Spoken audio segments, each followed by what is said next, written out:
Bueno, la simbología del huevo, que puede dividirse entre simbología pagana y simbología cristiana, diferenciadas entre sí, tiene conceptos como el huevo cósmico o el huevo mundial, por ejemplo, difundidos en todas las culturas más antiguas y expresan un profundo significado cosmológico que, por ejemplo, se anticipó ya 6.000 años antes de Cristo, conceptos científicos como la teoría del Big Bang, que solo ingresaron recientemente a la categoría de conocimiento científico y aceptado como tal. Como símbolo de fecundidad y vida eterna, el huevo se representa en obras de arte como pinturas y estatuas. En el arte cristiano, un huevo puesto en manos de la Virgen o María Magdalena adquiere aspectos simbólicos muy especiales, que luego se fusionan simbólicamente en toda la tradición asociada a la fiesta de la Pascua. En la alquimia, como huevo de los filósofos, el huevo es el receptáculo de esa transformación interior de materia prima en oro filosófico, la llamada gran obra.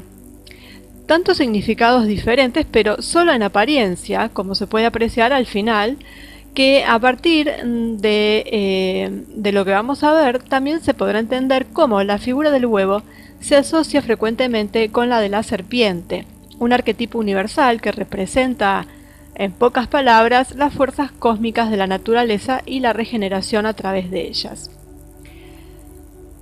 Pensando en un huevo, inmediatamente viene a la mente la gallina y con ella el pollito que nacerá de él, pero en general, viéndolo como un medio de propagación de la vida, en muchas especies animales, el huevo normalmente se considera como un receptáculo de vida, digamos como un sobre cerrado herméticamente por una cáscara, en cuyo interior se forma una nueva vida, madurando con el tiempo, y luego resurge en el momento adecuado, después de haber aplastado la cáscara desde el interior.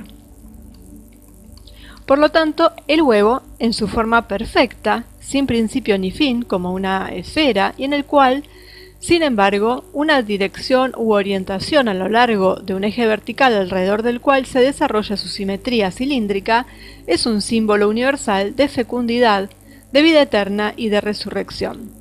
También se le asocia con lo femenino porque es la mujer quien produce el óvulo que al ser fecundado dará lugar a una nueva vida. Es por eso que en los antiguos cultos de la Gran Madre encontramos esta forma recordada tanto en las estatuas, tanto en las formas redondeadas de ciertos atributos de fertilidad de algunas figuritas que representan a la Gran Madre, como en los propios templos de culto. Esos templos redondos u ovalados, esos templos megalíticos, como por ejemplo los de Malta, bueno, los que he encontrado recientemente en Turquía.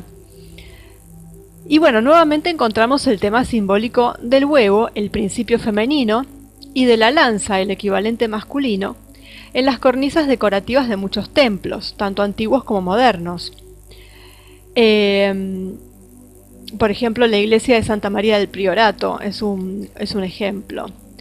De eso voy a poner las fotos, las van a poder ver. Y también los templos monumentales de Baalbek en el Líbano, de los que ya habíamos hablado. En la analogía que en la tradición hermética siempre ha acompañado a la dimensión microcósmica refiriéndose al hombre, a la dimensión macrocósmica refiriéndose al mundo, el huevo como origen de la vida se convierte en el huevo que da lugar al cosmos, el huevo cósmico o huevo del mundo. Por ejemplo, permaneciendo en el tema de los cultos de la Gran Madre, es significativo mencionar un mito refiriéndose a la diosa Eurynome, la Cibeles de los frigios, proveniente de la tradición pelágica. Se dice que la diosa emergió desnuda por primera vez del caos primordial. Al no encontrar ningún lugar donde descansar sus pies, separó el cielo del mar y comenzó a bailar sobre sus olas, moviéndose en esa danza suya en dirección sur. Al sentir detrás de ella el viento del norte que soplaba, le pareció algo nuevo y maravilloso, por lo que decidió dar crédito a la creación. Agarró el viento del norte y lo frotó en sus manos hasta que tomó la forma de una serpiente, Ofión. Siguió bailando de una manera cada vez más salvaje, acabó atrayendo el deseo de la serpiente, que finalmente la envolvió en sus espirales y se unió a ella. La diosa, transformada en paloma, voló sobre la superficie del agua y puso un huevo sobre ellos, ordenando a la serpiente que lo envolviera 7 veces. Hecho esto, el huevo cósmico finalmente se abrió, dejando salir todas las cosas de la creación. A raíz de este acto, la orgullosa serpiente comenzó a considerarse a sí misma el creador, más que un instrumento de la creación, y la diosa, enojada por tanto orgullo, lo relegó a la oscuridad de las cuevas. Este mito, a partir del cual el vínculo de la serpiente con las fuerzas creadoras, luego relegado al mundo subterráneo, que es el mito de las corrientes telúricas, es muy similar a uno aún más antiguo mencionado en los Vedas, las 4 colecciones sagradas de himnos de tradición hindú, traída a la India por invasores del norte. Veda es un término sánscrito que significa conocer. Bueno, ahí hablan de la diosa Vinata, que mira en la dirección en la que el límite del océano se une al cielo. Del huevo cósmico que ella pone, nace un ser alado cuya primera obra será rescatar a su madre del poder de las serpientes. En las doctrinas metafísicas de los hindúes de Oriente, cuando Brahma está encerrado en el huevo del mundo, forma el germen primordial de la vida cósmica, llamado Hiranyagarbha, un nombre que literalmente significa germen de oro. En un pasaje del Rig Veda, que es uno de los 4 Vedas, se afirma al respecto: en una profunda oscuridad, como un oscuro abismo sin luz, el germen que aún dormía en su envoltura dorada explotó, como un solo ser, por el calor ardiente. El texto, que se remonta a un periodo entre 6000 y 4000 a.C., recuerda demasiado de cerca la teoría moderna del Big Bang, según la cual todo el universo cobró vida de la nada a partir de una explosión inicial en la que comenzó la energía pura para transformarse en materia, una teoría que los científicos comenzaron a descubrir en la década de 1920. Como arquetipo cosmogónico, el huevo del mundo está presente en muchas otras culturas. Para la religión taoísta china, en el siglo IV, describe el mito de Pangu, el creador del mundo. El mito cuenta que, al principio, solo existía el caos, que en un momento se coaguló en un huevo cósmico y tardó 18.000 años en este proceso. Dentro del huevo, los principios primordiales Yin y Yang se estabilizaron hasta que alcanzaron el equilibrio. En este punto de este perfecto equilibrio emergió el dios Pangu, un ser gigantesco de apariencia salvaje, peluda y con cuernos, como el dios griego Pan. Y expresando su deseo de crear, Pangu tomó un hacha pesada y con ella partió el huevo cósmico en 2, creando la tierra, el yin, y el cielo, que es el yang, de estas 2 mitades del huevo. Pangu mantuvo el cielo y la tierra separados, colocándose entre ellos y sosteniendo el cielo sobre la tierra, mientras los hacía crecer y separaba cada vez más, en un proceso que duró otros 18.000 años. En esta operación lo ayudaron 4 criaturas: una tortuga, el Killing, un ser con cuernos similar a una quimera griega, el Fénix y un dragón. Al final del periodo, Pangu terminó la creación, transformando su aliento en viento, su voz en trueno, su ojo izquierdo en el sol, su ojo derecho en la luna, y finalmente el resto de su cuerpo en montañas y toda la superficie de la tierra. Esto de los ojos, uno como el sol y el otro como la luna, nos recuerda al ojo de Ra y al ojo de Horus. En el budismo zen del antiguo Japón, al principio de los tiempos era solo el caos, encerrado dentro de un huevo en el centro del cual se escondía la semilla creadora. O sea, vamos viendo cómo va coincidiendo el concepto. Entre los celtas, el huevo cósmico se llamaba Glain y era un huevo rojo puesto en una playa por un reptil marino. Para los Bambara, que es el principal grupo étnico de Mali, originalmente había un huevo vacío que posteriormente se llenó y se desarrolló siguiendo la acción de un soplo creativo del espíritu. En el mito polinesio Bari Ma Tetakere, vive en un coco cósmico.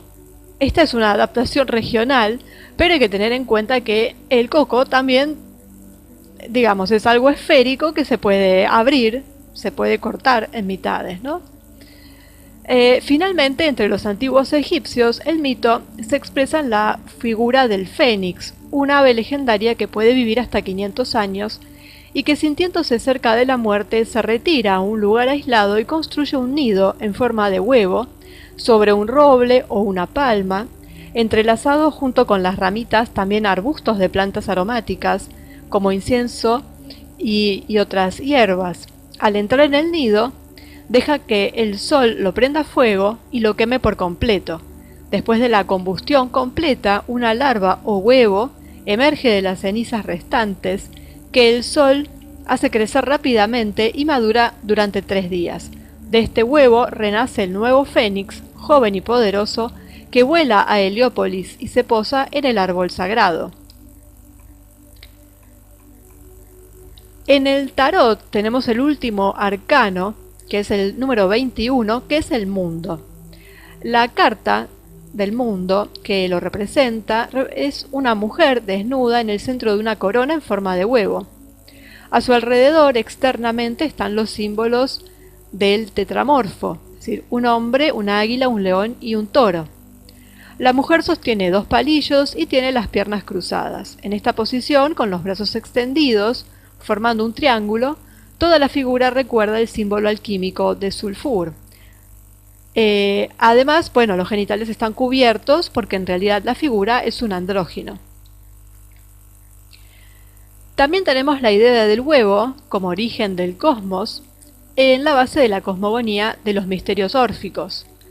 Según una tradición relatada por Damasio, al principio había 3 fuerzas primordiales: Cronos, que era el tiempo; Aiter, que era el aire o el aliento de vida; y el caos. La creación comenzó cuando Cronos hizo un huevo dentro del aire, del cual salió Fanes, el brillante o la luz. Fanes posteriormente se aparea con la noche y de su unión se origina el cielo y la tierra. Durante algunas excavaciones arqueológicas llevadas a cabo en el sitio mitraico de Hostitz, una ciudad en el condado de Cumbria, en Inglaterra, cerca del muro de Adriano, una estatuilla de piedra que representa al dios Mitra emergió de un anillo zodiacal en forma de huevo. El hallazgo llevó a suponer que en el culto mitraico el dios pudo haber sido asimilado al dios creador órfico Fanes, que emergió del huevo cósmico para generar el universo. Para confirmar aún más esta hipótesis, podemos mencionar un bajorrelieve exhibido en el Museo Estense de Módena, que representa al dios Fanes emergiendo de un huevo rodeado por el círculo del zodíaco. Las tradiciones a veces describen al dios Mitra como naciendo o renaciendo a menudo de una piedra en forma de huevo, alrededor de la cual se enrolla la serpiente cósmica. Entonces, de acá vemos el paralelo entre la tradición pelágica de la que ya hablamos, es la tradición de la serpiente enrollada en 7 vueltas, enrollada alrededor del huevo cósmico, y los 7 grados de iniciación del culto a Mitra. También se puede considerar la teoría de los chakras, igualmente 7 en número, ubicados en todo el cuerpo humano, comenzando desde el más bajo, que está en el sacro, hasta el más alto, correspondiente a la parte superior del cráneo. Y hay también la energía cósmica que corre a través de los 7 chakras. Es el rito de iniciación que representa como una serpiente, la famosa Kundalini, que sube por los chakras a lo largo de la columna. También está la similitud con el símbolo del caduceo, emblema de Mercurio, el guardián del primer grado mitraico, con las 2 serpientes retorcidas alrededor de un palo, que sería la columna vertebral, en 7 nodos, el último de los cuales, formado por el frente a los 2 reptiles, culmina, según las representaciones, en una esfera, a menudo equipada con alas, que es el símbolo de la elevación. Bien, también tenemos en los misterios dionisíacos, celebraban al dios bailando con un palo al que se le retuercen hojas de parra, y que termina con una piña, símbolo del conocimiento o de la pineal.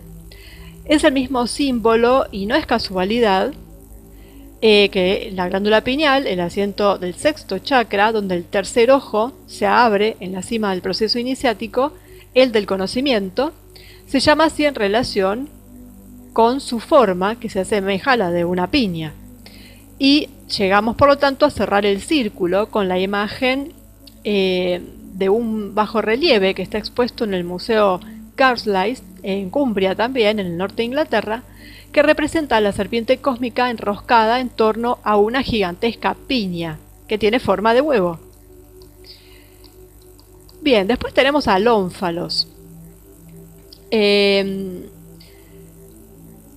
una piedra en forma de huevo o piña, alrededor de la cual se envuelve la serpiente, que se encuentra también en otros lados, que no es otra que el ónfalos, una piedra sagrada colocada en correspondencia con un lugar consagrado.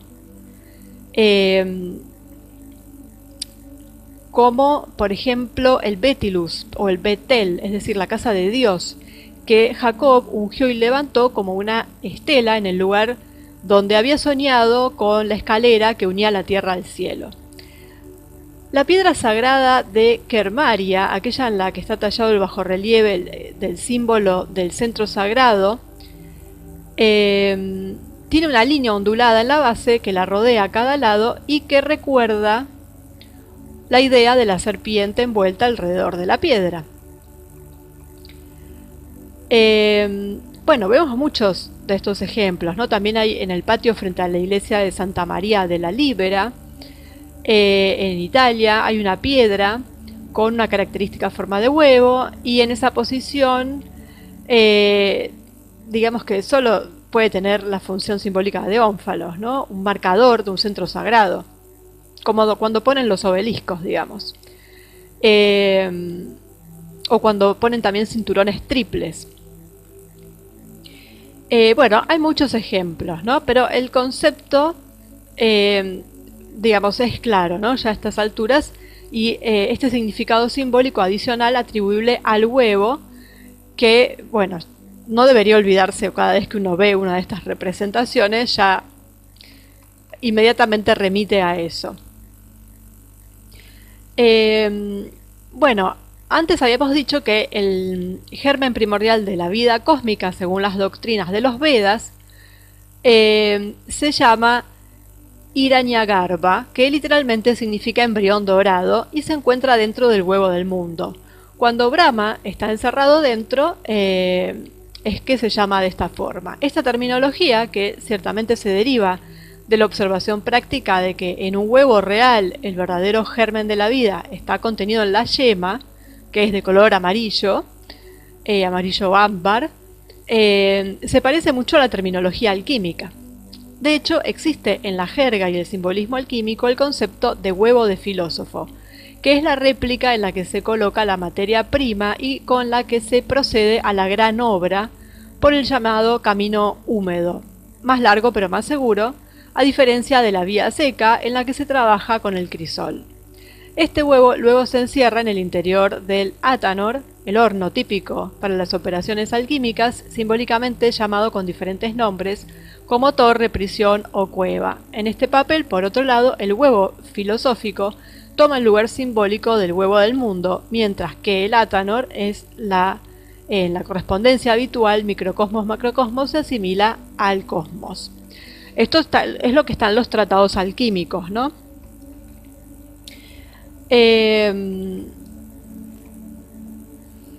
Bueno, cuando finalmente el huevo se abre, las dos mitades de la cáscara representan la superior, el cielo, y la inferior, la tierra. La subdivisión del huevo por el filósofo está bien representada en un grabado alegórico tomado de un tratado de Michael Mayer. Y bueno, la rotura del huevo que contiene al pollito, que sería la piedra filosofal, tiene que hacerse mediante fuego, sería la espada.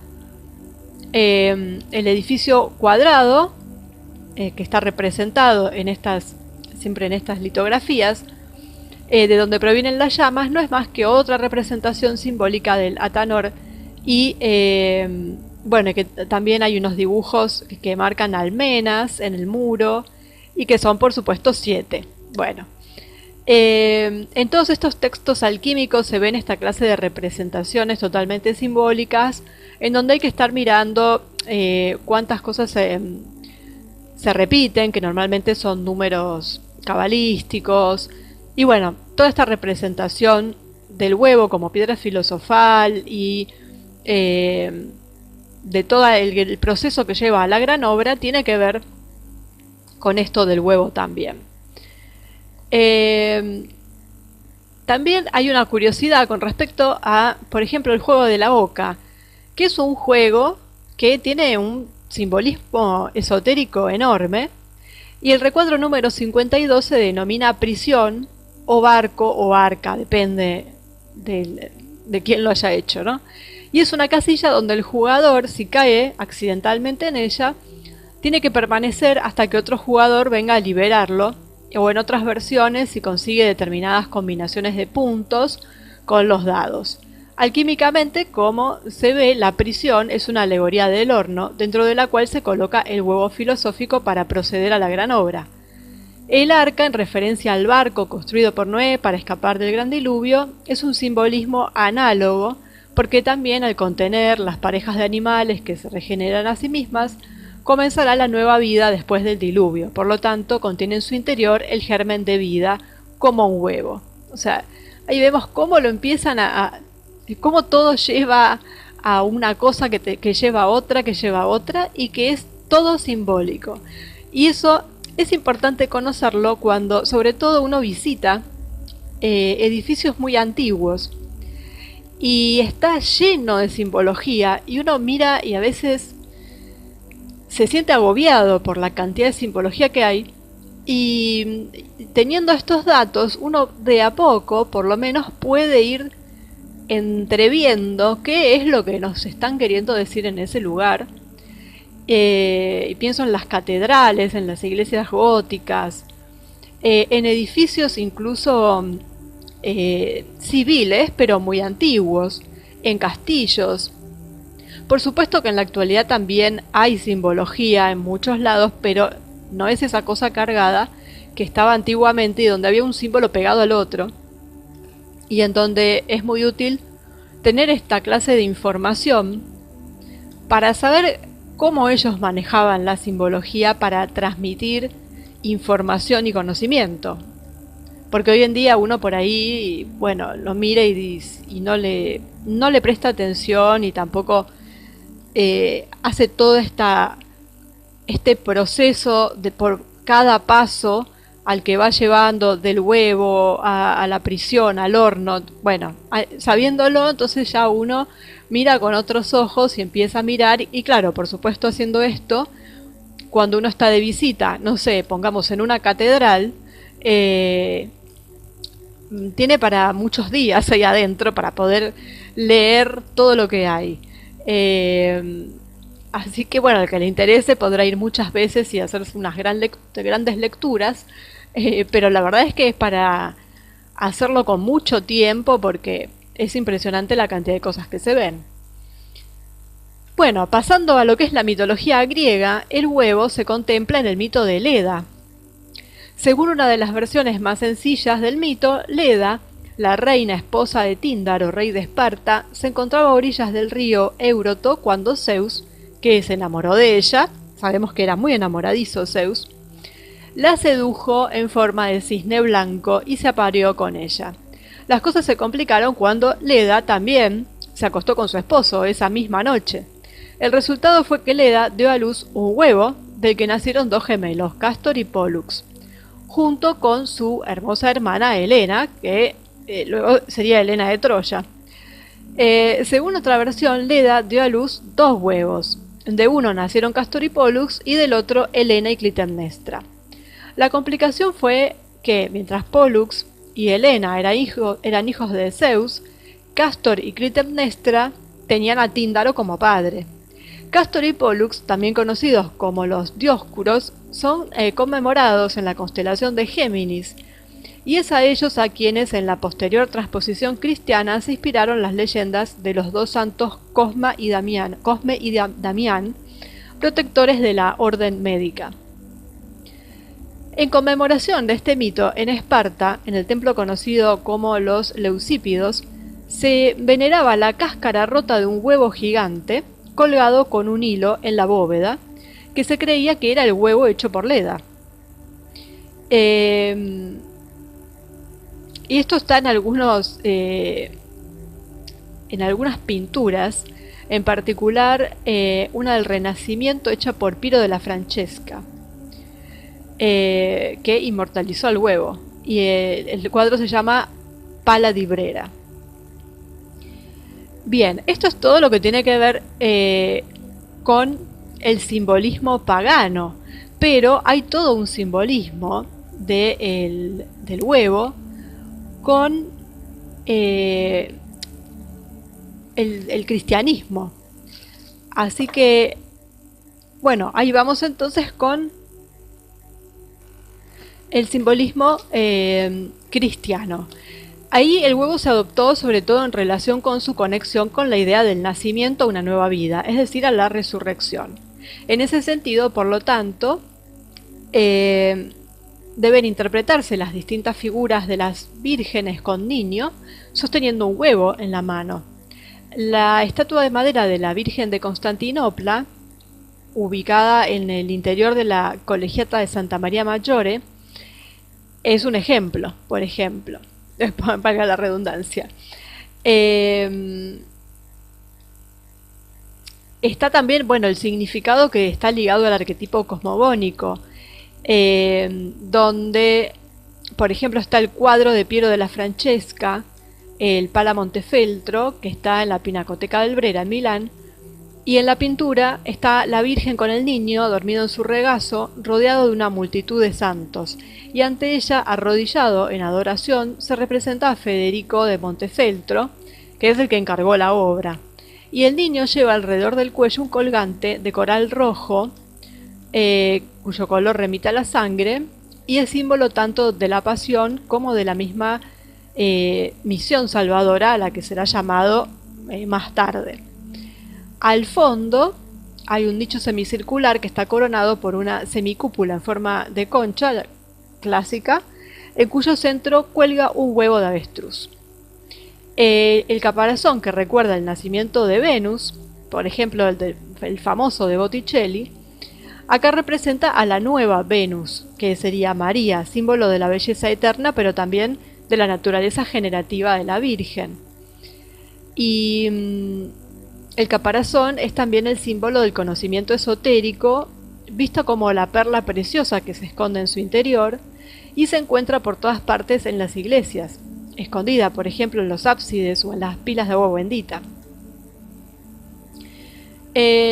Bueno, y el huevo de avestruz que cuelga del techo de la bóveda recuerda al huevo similar que se veneraba en el templo de Esparta, el que acabamos de mencionar, que era el de Leda, supuestamente era el de Leda. Así, bueno, la representación también quiere, digamos, demostrar la fecundación de María a través de una emanación del Espíritu Santo en forma de paloma, del mismo modo que Leda fue fecundada por el dios Zeus en forma de cisne.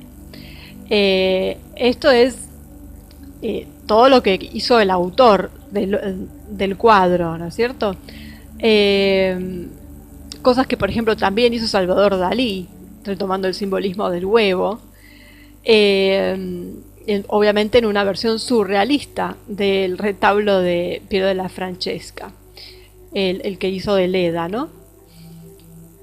Bueno, y después tenemos el tema de la Pascua, y el uso de dar huevos para celebrar el comienzo de la primavera es muy antiguo y se remonta a mucho antes del cristianismo. Era una costumbre ya muy extendida entre los antiguos persas y luego también utilizada por los chinos, los egipcios y los griegos. Los romanos solían colorear los huevos de rojo y enterrarlos en los campos para propiciar la fertilidad y abundancia de la cosecha. Con el advenimiento del cristianismo, la idea ancestral de la caparazón en el que reside el germen de la vida pasó a significar el sepulcro del que resucitó Cristo. Por lo tanto, no solo el renacimiento de la naturaleza, sino del hombre mismo y de Cristo. Sin embargo, dado que la fecha de Pascua cae alrededor del comienzo de la primavera, todo el simbolismo asociado con los huevos se trasladó, después del advenimiento del cristianismo, al simbolismo y ritos relacionados con esta fiesta. Y parece que la costumbre de regalar huevos de Pascua se remonta a 1176, cuando el jefe de la abadía de Saint-Germain-des-Prés le entregó al rey Luis VII, que acababa de regresar a París de la Segunda Cruzada, una gran cantidad de productos de sus tierras, incluida una gran cantidad de huevos.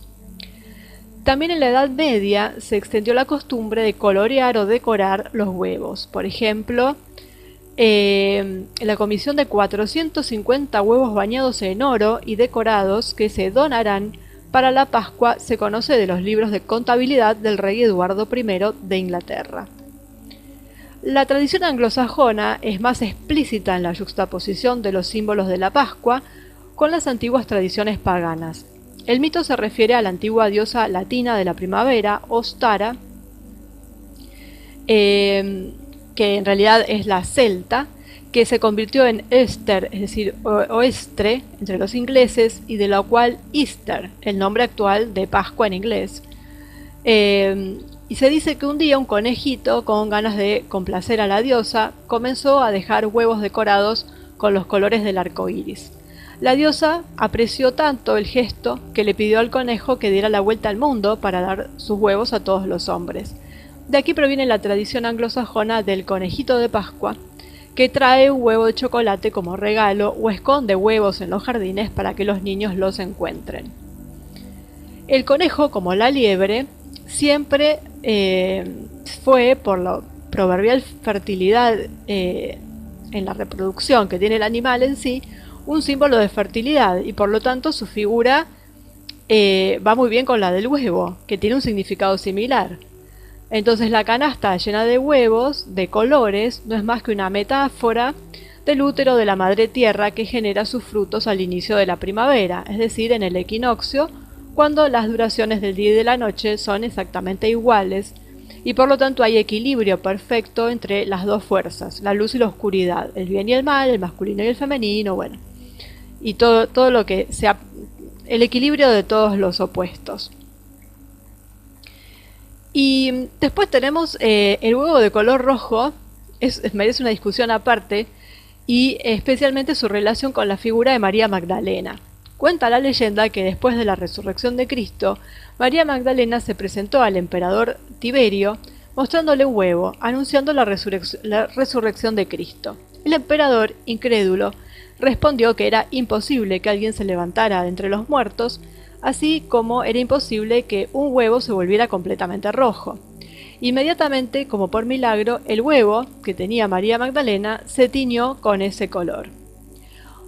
Otras tradiciones colocan al apóstol Pedro en el lugar del emperador Tiberio, pero la sustancia no cambia. En realidad, María Magdalena nunca hizo físicamente este viaje. Sabemos que en cambio que se alejó de Palestina para evitar la persecución y algunos dicen que se fue para Francia, y todo el episodio que más bien hay que leerlo de forma simbólica, ¿no? Hay un montón de interpretaciones al respecto, que si estaba embarazada, que si no estaba embarazada, toda esta cuestión que algunos lo toman como cierto por el tema de este linaje divino que fue a parar al Languedoc, y otros que no, porque es algo que figura en algunos escritos, pero es como decíamos en videos anteriores, hay mucha confusión al respecto que se fue generando posteriormente. Que sean Tiberio o Pedro en el cuento, digamos, es porque representan los dos poderes, es decir, el imperial y el papal en un punto, a los que se habría opuesto María Magdalena, ¿no? Pero esto tiene que ver todo con una interpretación que ya escapa a un análisis, digamos, de simbolismo. Ya pasa a otro plano, y ya estaríamos hablando de textos apócrifos, y bueno, de eso ya hablamos. Pero bueno, la conclusión es que el huevo, por lo tanto, es un símbolo de fertilidad y generación. Entonces lo tenemos en lo que es el cristianismo, relacionado a la Pascua. Se mezcla con el conejo y con hacer estos regalos porque ya estaba la tradición celta anterior, que venía por el hecho de celebrar la primavera, que es un renacer también, el renacer de la naturaleza. Y, y tenemos, bueno, todo lo antiguo y todo lo pagano en un punto, en un montón de culturas, tanto en Oriente como en Occidente.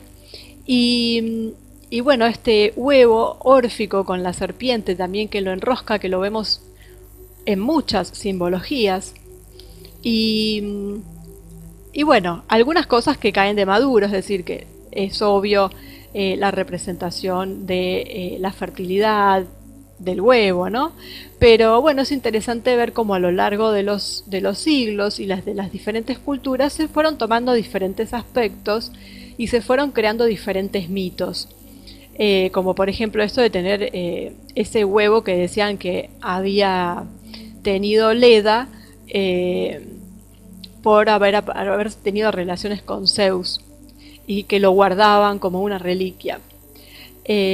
Así que bueno, para distender un poco y para conocer un poco más de simbología y poder ir leyendo las paredes de estos edificios que muchas veces se nos complica, pero bueno, de a poco tratar de haciéndonos una especie de manual para poder interpretar qué es lo que nos están diciendo.